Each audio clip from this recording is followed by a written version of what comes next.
5 Tours de Francia consecutivos. Un hombre que parecía invencible.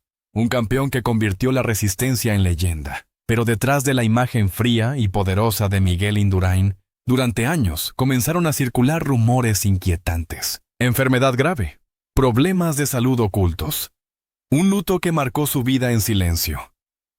¿Y qué hay del romance del que casi nadie habla? En los últimos años, titulares ambiguos y comentarios en redes sociales alimentaron teorías que dibujaban un escenario dramático alrededor del ciclista más dominante de los años 90. Algunos afirmaban que su estado físico actual escondía algo más serio. Otros insinuaban crisis personales profundas, pérdidas dolorosas y una vida sentimental más compleja de lo que siempre se mostró en público. Pero ¿qué es verdad y qué es exageración? Miguel Indurain nunca fue un hombre de escándalos. Siempre eligió el silencio antes que el espectáculo. Esa discreción paradójicamente se convirtió en el terreno perfecto para que crecieran las especulaciones. En este reportaje vamos a investigar punto por punto. Analizaremos su estado de salud real, revisaremos los momentos de luto que marcaron su entorno y examinaremos su historia sentimental basada únicamente en hechos confirmados. Porque cuando el mito es tan grande, cualquier sombra parece más oscura. Hoy vamos a separar la leyenda del hombre y la verdad del rumor. Miguel Indurain no fue simplemente un campeón, fue un fenómeno estadístico. Entre 1991 y 1995, ganó 5 ediciones consecutivas del Tour de Francia, algo que en ese momento parecía casi imposible de repetir. También conquistó 2 Giros de Italia y fue campeón olímpico en Atlanta 1996, en la prueba contrarreloj. Su dominio no era explosivo, era calculado, frío, metódico. Pero ese estilo imperturbable empezó a generar sospechas en una época complicada para el ciclismo. Los años 90 fueron una década marcada por la sombra del dopaje.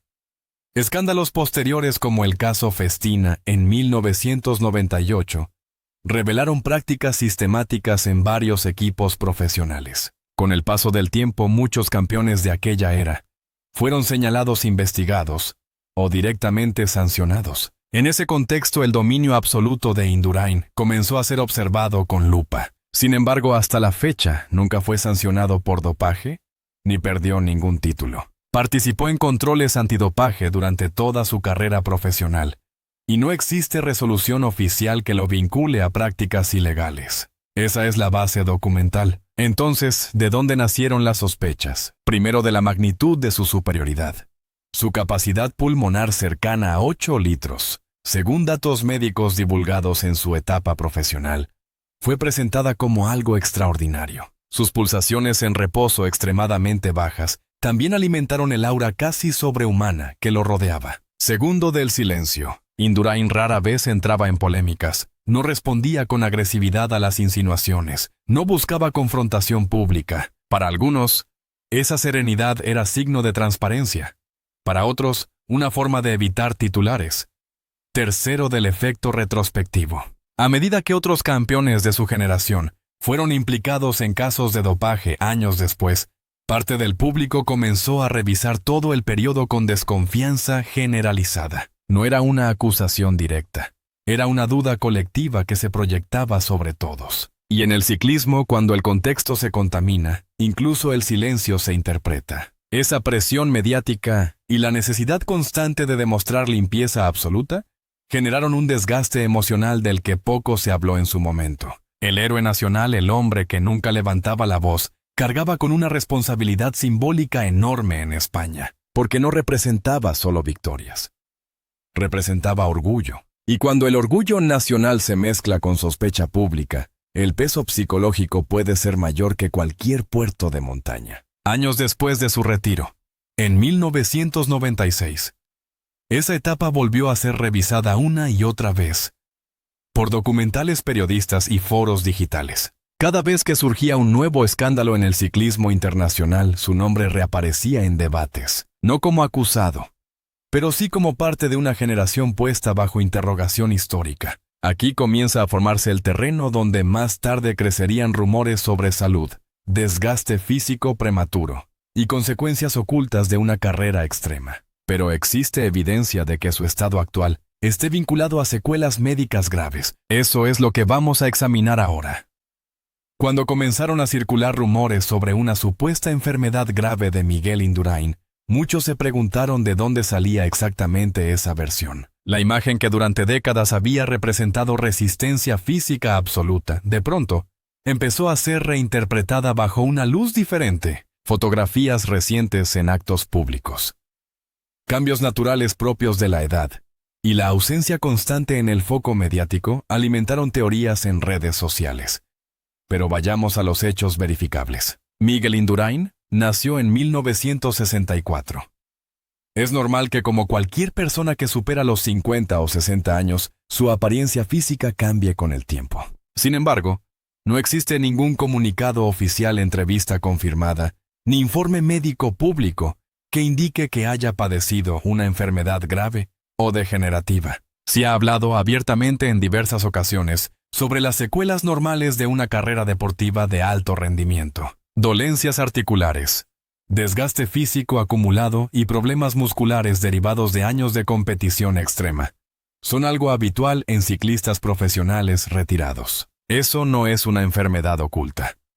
Es consecuencia del deporte de élite. Entonces, ¿por qué algunos medios digitales comenzaron a insinuar algo más? Primero, por el efecto contraste. El público recuerda al Indurain dominante, delgado, impenetrable, casi inmutable. Cualquier cambio físico natural se percibe exageradamente cuando se compara con la imagen congelada del campeón en los años 90. Segundo, por la cultura del misterio.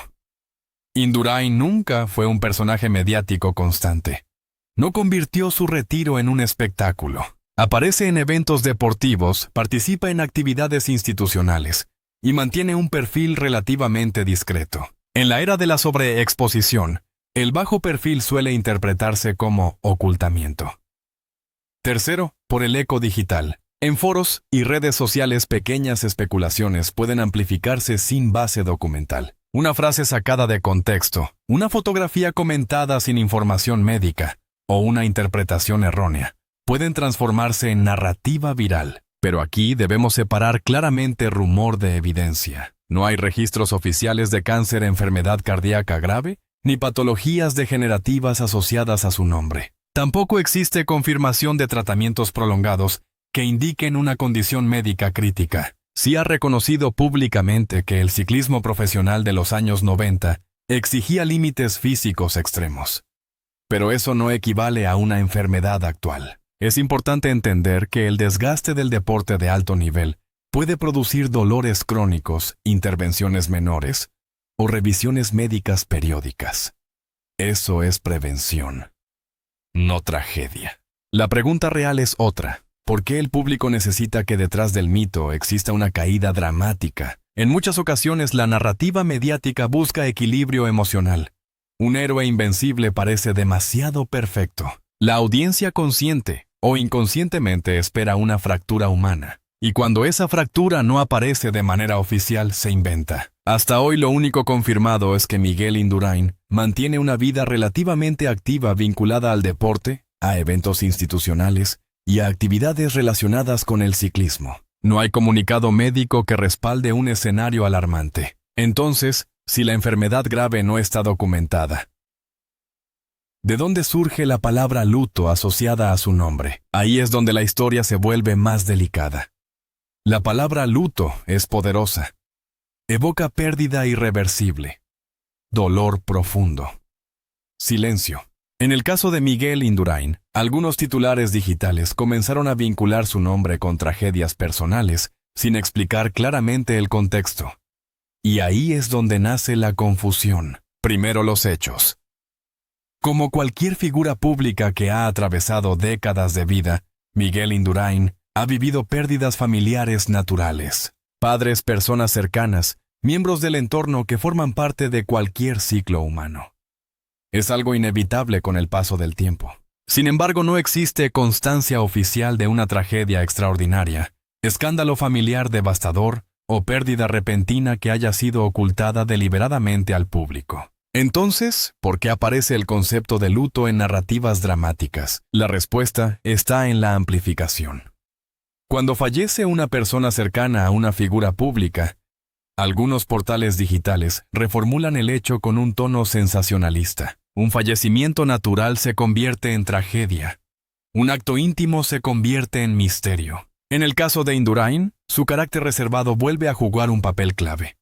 Él no ha convertido su vida privada en contenido mediático. No publica detalles íntimos, ni dramatiza públicamente sus procesos personales. Esa discreción nuevamente alimenta interpretaciones externas. Hay otro elemento importante. Durante los años 90, el ciclismo profesional estuvo marcado por accidentes fatales y muertes prematuras de algunos corredores, en distintas circunstancias. Cada vez que la prensa recuerda aquella época, el nombre de los grandes campeones aparece junto al contexto general. Algunos lectores interpretan erróneamente esa asociación como si se tratara de una pérdida directa vinculada al propio Indurain. Pero no hay evidencia de que haya enfrentado una tragedia pública extraordinaria relacionada con su familia inmediata que respalde titulares extremos. Lo que sí es cierto es que el retiro del deporte de élite implica una especie de duelo simbólico. El fin de una carrera tan dominante no es solo un cambio profesional. Es una transformación total de identidad. El campeón invencible deja de competir. El foco desaparece. El aplauso se diluye. Muchos deportistas describen esa etapa como una forma de luto interno, no por muerte física, sino por el cierre de una etapa irrepetible. En entrevistas posteriores a su retiro, Indurain ha hablado de la dificultad de adaptarse a una vida fuera de la competición constante. No como drama, sino como proceso humano. Pero en la lógica de Internet, proceso humano no vende. Tragedia sí. Y así la palabra luto empieza a crecer en tamaño. Sin embargo, hasta el momento no hay documentación sólida que respalde un escenario oculto o devastador en su entorno familiar que justifique titulares alarmistas. Entonces, queda el último elemento de esta ecuación mediática: el romance. Y ahí entramos en un terreno aún más delicado. Si hay un terreno donde los rumores crecen con mayor facilidad, es el sentimental. Miguel Indurain se casó en 1992 con Marisa Fernández en pleno apogeo de su carrera deportiva. No fue una relación improvisada ni surgida de la fama. Se conocían desde antes de que él se convirtiera en la figura dominante del Tour de Francia. Su matrimonio se desarrolló lejos del espectáculo y siempre mantuvieron una línea clara entre vida pública y vida privada. Tienen hijos en común y a lo largo de los años han aparecido juntos en actos públicos de manera puntual, sin convertir su relación en un producto mediático. Entonces, ¿de dónde nace el supuesto capítulo de romance oculto? Primero, del patrón repetido en figuras públicas exitosas. En el imaginario colectivo, el triunfo extremo suele ir acompañado de historias paralelas de crisis matrimoniales, relaciones secretas o rupturas escandalosas. Cuando esa narrativa no aparece, algunos medios digitales intentan insinuarla sin pruebas. Segundo, del silencio constante de Indurain sobre su intimidad. Nunca utilizó entrevistas para exponer detalles personales.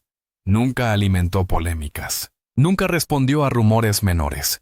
Esa falta de confrontación pública deja espacio para especulación. Tercero, del paso del tiempo. Con más de 3 décadas de matrimonio, cualquier pareja atraviesa etapas complejas. Pero no existe comunicado oficial ni registro documentado de separación-divorcio escandaloso, ni relación extramatrimonial confirmada. No hay declaraciones judiciales, no hay procesos públicos, no hay evidencias verificadas. Sí ha habido comentarios en foros y artículos ambiguos que hablan de crisis o distanciamiento, pero ninguno respaldado por fuentes oficiales o declaraciones directas de los involucrados. En investigación periodística, ausencia de prueba no es prueba de secreto, es simplemente ausencia de prueba. La realidad documentada es clara. Miguel Indurain ha mantenido una vida sentimental estable y discreta durante décadas. ¿Por qué entonces la narrativa de romance aparece en titulares dramáticos? Porque completa el triángulo emocional: enfermedad, luto y amor. Es una fórmula poderosa en contenido digital. Genera clics, provoca curiosidad, activa emoción. Pero cuando se examinan los datos verificables, el panorama es distinto. No hay diagnóstico oculto confirmado. No hay tragedia extraordinaria documentada. No hay escándalo sentimental probado. Lo que sí existe es una figura pública que eligió el bajo perfil. Un campeón que nunca explotó su vida privada como herramienta de notoriedad. Y una generación deportiva marcada por sospechas colectivas que proyectaron sombras sobre todos. La verdadera historia no es la del colapso secreto, es la del mito que sobrevivió al escrutinio. Porque a veces la historia más impactante no es la caída, es la ausencia de ella. Miguel Indurain no construyó su legado con declaraciones explosivas. Lo construyó con silencio y resistencia. Y en un mundo obsesionado con el drama, la normalidad puede parecer sospechosa, pero la investigación, cuando se sostiene en hechos, suele ser menos espectacular que el rumor. Y mucho más sólida.